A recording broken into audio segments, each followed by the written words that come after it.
Hello friends, मेरा नाम है हसन सिसोदिया। आप देख रहे हैं मेरा चैनल। अस्सलाम वालेकुम दोस्तों। और आज हम बात करने वाले हैं ड्रामा सीरियल खुद सर की 8वीं और 9वीं किस्त के टीज़र के बारे में। सबसे पहले शुरुआत करते हैं किस स्टोरी से। बहुत सारी स्टोरियां हैं यहाँ पर। तो दानियाल की स्टोरी, दानियाल के लिए यही है कि मतलब कि माँ को बताना चाहता है कि मैं किसी से मोहब्बत करता हूँ माँ, लेकिन माँ जो है जान के भी अनजान बन रही है, किसी तरह से मतलब कि छुड़वा रही है अपनी जान उसकी मोहब्बत से। बार बार जो है उसको हिसार में लेने की कोशिश करती है और बार बार उसे ये जतवाने की कोशिश करती है कि तुम तो मेरे अच्छे बच्चे हो, तुम तो मेरे प्यारे बच्चे हो, तुम तो मेरे इतने प्यारे बच्चे हो कि मेरी बात को कभी टालोगे ही नहीं। और बेचारा दानियाल भी मतलब कि थोड़ा बहुत माँ के शिकंजे में आता हुआ हमें लगा। ऊपर से मतलब कि उसकी मोहब्बत के साथ भी कुछ अनबन चल रही है। क्या अनबन चल रही है? वही बात है कि तुम कैसे किसी के भी सामने तैयार होकर जा सकती हो। लेकिन देखते हैं दानियाल के साथ आखिर होता क्या। मुझे लगता नहीं है कि ये शादी होती हुई मुझे नज़र आ रही है, लेकिन क्या पता हो भी जाए, मज़ा तो आएगा जो भी हो। बहरहाल अब बात कर लेते हैं हमारी सेकंड स्टोरी के बारे में, जो कि है हमारी प्यारी सी प्यारी हीरोइन की स्टोरी। बेचारी का रिश्ता आया और रिश्ता आया तो मतलब कि शाज़मा को माँ ने कहा कि तुम उनके सामने मत जाना। शाज़मा कह रही है कि मतलब कि फ़ौरन रिटर्न उसे क्यों पसंद करेगा, वो भी इतना अच्छा लायक फ़ायक, पाकिस्तान में तो कोई उससे मुँह नहीं लगाता। लेकिन माँ कहती है कि इंसान अच्छे की तमन्ना तो करता है ना। लेकिन बात फिर वही है कि बेटे के सामने बेटी आई और बेटे को बेटी पसंद भी आई। उन्होंने बाद में अकेले में जाके बातें भी की, गपशप लगाई। और फिर वही बात कि शाज़मा देखकर बड़ी ज़्यादा मतलब कि जली। और जब ऊपर आई हमारी हीरोइन तो शाज़मा ने कहा कि ओह काफ़ी अच्छा बंदा था, वैसे वो तुम्हें क्यों पसंद करेगा, भूल जाओ उसे। तो बेचारी हमारी हीरोइन जो कि कॉम्प्लेक्स का शिकार है, पहले से ही इतने सारे लोग उसे रिजेक्ट कर चुके हैं, तो वो भी मतलब कि अब सोच रही है कि यार सही बात है, मुझे क्यों पसंद करेगा वो। और यही बात अपने भाई को बताती हुई तो भाई कहता है कि उसे तुम पसंद आई हो, लेकिन वो कह रही है कि नहीं मुझे क्यों पसंद करेगा, मुझे कुछ तो गड़बड़ लगती है। तो भाई मतलब कि उसकी खैर खबर निकालते हुए उससे पहले माँ ने भी कहा कि मुझे कुछ गड़बड़ लगती है। माँ को ऐसे ही नहीं लगा, माँ को पहले खुशी हुई कि रिश्ता हाँ कर दिया गया है। लेकिन बात वही है कि शाज़मा कहाँ पर इतना अच्छा रिश्ता होने देगी अपनी बहन का। तो उसने अपनी माँ की मतलब कि चाबी चढ़ा दी और कहा कि मतलब कि वो तो बाहर रहता है, ऐसा इंसान है, कुछ भी कर सकता है, शादी हो सकती है उसकी फिरंगी औरत के साथ, नशेड़ी हो सकता है, कुछ भी हो सकता है। और एक एंगल से देखें तो माँ की चिंताएं जायज़ भी है। भले ही शाज़मा उसकी शादी तुड़वाने के लिए बोल रही है, लेकिन बोल एकदम सही बात रही है कि एक बार जांच परख करने के बाद ही, ठोक ठपट करने के बाद ही रिश्ता करना चाहिए। हमारे सामने तो बड़े बड़े मतलब के एग्जाम्पल है मुस्तजाब जैसे। तो जाहिर सी बात है माँ के भाई ने फिर ठाक ठपट भी, सॉरी माँ के बेटे ने ठाक ठपट भी की और मतलब कैसे कुछ पता करवा लिया और कहा कि एक नंबर है, ओके रिपोर्ट आ गई है। तो अब चलिए बिस्मिल्लाह करते हैं, शादी करवा देते हैं दोनों की। बात वही है कि अभी भी हीरोइन कश्मकश में कि यार करूँ ना करूँ, करूँ ना करूँ, लेकिन भाई ने बड़ी धारस बनाई और कहा कि कर लो। अब क्या मतलब कि और कितने मतलब कि बिज़नेस करोगी, अब थोड़ी शादी भी कर लो। बिज़नेस से अब एक और स्टोरी की बात करते हैं, हमारे मामू जान की बेटी सोनिया की स्टोरी।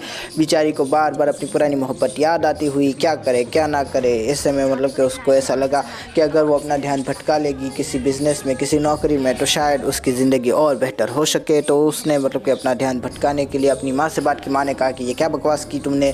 तो वो कह रही है कि मैं शादी नहीं करूँगी माँ। तो फिर माँ कह रही है कि शादी नहीं करोगी तो क्या करोगी, हमारी छातियों पे मूंग डालोगी तो सारी ज़िंदगी के लिए। और बस यही बात थी कि उसको अपनी पुरानी मोहब्बत का एक झलक याद आया, झलकी याद आई, क्या बोले उसको, जो भी याद आया वो याद आई। और फिर मतलब कि रोने लगी। और बस यही थी उसकी स्टोरी भी। मामू जान की भी स्टोरी की बात करते हैं। मामू जान वही है कि हाथ धो के छोटी बहन के बेटे के पीछे पड़ गए हैं, किसी भी तरह से अपना हिसार में लेना चाहते हैं, किसी भी तरह से उनसे अपनी बेटी की शादी करवाना चाहते हैं। ख़ानदान में इतने प्यारे प्यारे लड़के हैं लेकिन कोई भी उनकी प्यारी बेटी को पसंद करने को तैयार नहीं, ले जाने को तैयार नहीं।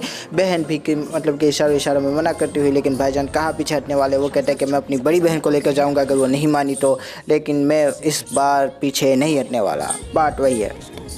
फिर वही बात आगे आगे चलते हैं, हमारी शाज़मा की स्टोरी की बात करते हैं।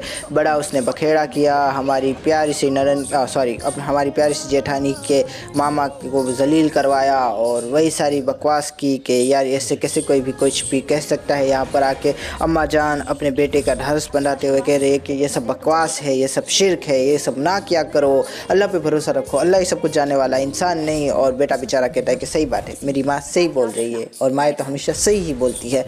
बेटा वहाँ से चला जाता है। शाज़मा अपने मतलब कि शोहर से पूछती हुई कि माँ ने फिर क्लास ली थी या नहीं ली थी जेठानी की, तो बेटे ने कहा हाँ कुछ खुशर पुसर चल तो रही थी, मुझे इतना ज़्यादा पता नहीं, लेकिन इतना ज़रूर पता चला कि मामा को आने के लिए मना कर दिया गया। और सही बात है, ऐसे इंसानों को घर में घुसाना ही नहीं चाहिए जो शिर्क और मतलब कि बद अमली की वजह बने। तो अच्छा मतलब कि डिसीज़न वो लेती हुई अम्मा जान। इसके अलावा आगे वही सारी चीज़ें हुई कि बेचारी हमारी जेठानी काटती हुई खाना, और मतलब कि हमारी बेचारी जेठानी जब खाना काट रही थी तो हमारी प्यारी सी हीरोइन आई, शाज़मा आई, और उसने कहा कि मैं इस घर की बेटी हूँ, अब तो तुम्हें पता चल ही गया होगा कि ख़ानदान की बहू और बाहर की बहू में क्या फ़र्क होता है। और बेचारी इस तरह से खुन्नस से देखती हुई, लेकिन शाज़मा का वो क्या ही बिगाड़ लेगी।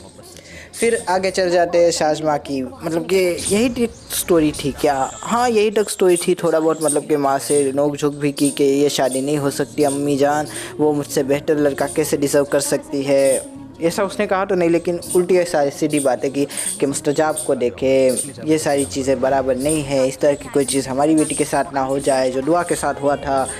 खैर हम उसकी बात क्यों कर रहे हैं, खामखा की बात कर रहे हैं। तो आगे बढ़ जाते हैं। नेक्स्ट जो आने वाली मतलब कि स्टोरी है वो क्या होने वाली है। बात वही है कि शाज़मा मुँह फट है, खुदसर है, तो सबको मतलब कि मट्ठा दे देती है अपना खाने के लिए लात घुस है। तो हमारे भाई ने भी मतलब कि जो लगा के दी है, कहा कि तुम खुदसर हो, तुम्हें समझ नहीं आता, तुम्हें मतलब कि तहज़ीब नहीं है, तुम किस तरह से बात करती हो, तुम बिल्कुल अच्छे से बात नहीं करती, खून अपना रंग ज़रूर दिखाता है, ये वो सारी बातें। और फिर मतलब कि शाज़मा ने अपने शोहर को फ़ोन लगा दिया और कहा कि ऐसे कैसे कोई मेरी इतनी ही ज़्यादा बेइज्जती कर सकता है, मैंने इतनी इंसल्ट कभी नहीं से। और बस वही बात है कि मैं अब घर नहीं जाऊंगी मम्मा। और फिर अब हमारा हीरो उसको मनाने हुए जाता हुआ, अब देखते हैं क्या होता है, कैसे होता है, किस तरह से सारी चीज़ होती है। मुझे लगता है मामू जान से भी इसने बदतमीज़ी कर ही ली है।